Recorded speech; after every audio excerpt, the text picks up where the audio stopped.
CAA लागू होने के बाद हर तरफ हलचल मची हुई है। सियासी घमासान भी मचा हुआ है।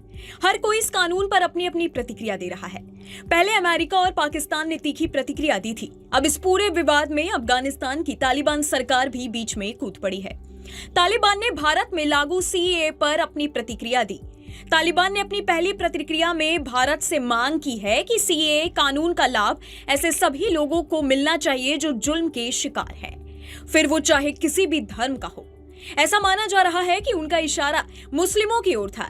मीडिया रिपोर्ट्स के मुताबिक कतर के दोहा में स्थित तालिबान के राजनीतिक कार्यालय की तरफ से यह दावा किया गया है कि अफगानिस्तान में सिखों और हिंदुओं के साथ कोई भी जुल्म नहीं हो रहा है। द वायर को दिए इंटरव्यू में एक तालिबानी प्रवक्ता ने कहा कि यह कानून सभी के लिए होना चाहिए, फिर चाहे वो मुस्लिम हो, हिंदू हो या सिख। ये उन सभी के लिए होना चाहिए जो अपने देश में जुल्म का शिकार हुए हैं। हिंदुओं और सिखों को अपनी परंपरा का पालन करने का पूरा अधिकार है। ये भी उम्मीद जताई गई कि भारत में भी मुस्लिमों के साथ उसी तरह से समान बर्ताव होगा जैसे कि अफगानिस्तान में हिंदुओं और सिखों के साथ हो रहा है। हालांकि तालिबानी प्रवक्ता की ये मांग ऐसे समय पर आई है जब भारत और अफगान सरकार के बीच संबंधों में सुधार हो रहा है। वहीं पाकिस्तान के साथ तालिबान का टीटीपी और सीमा विवाद को लेकर तनाव बढ़ता जा रहा है। इस बीच सीएए को लेकर पाकिस्तान ने जमकर भारत पर निशाना साधा।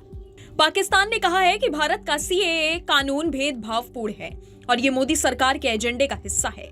पाकिस्तान ने दावा किया कि सीएए कानून लोगों की आस्था के आधार पर भेदभाव करता है।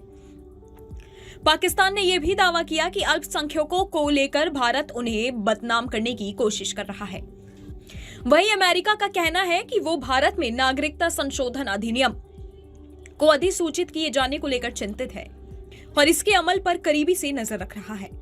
अमेरिकी विदेश मंत्रालय के प्रवक्ता मैथ्यू मिलर ने अपने दैनिक संवाददाता सम्मेलन में कहा कि धार्मिक स्वतंत्रता का सम्मान और सभी समुदाय के साथ कानून के तहत समान व्यवहार मौलिक लोकतांत्रिक सिद्धांत है।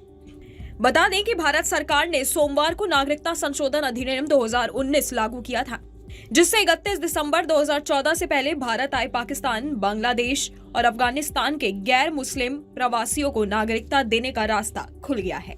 भारत सरकार का कहना था कि सीएए पर भारतीय मुसलमानों को किसी तरह की चिंता करने की जरूरत नहीं है, क्योंकि इस कानून का भारतीय मुसलमानों पर कोई असर नहीं होगा।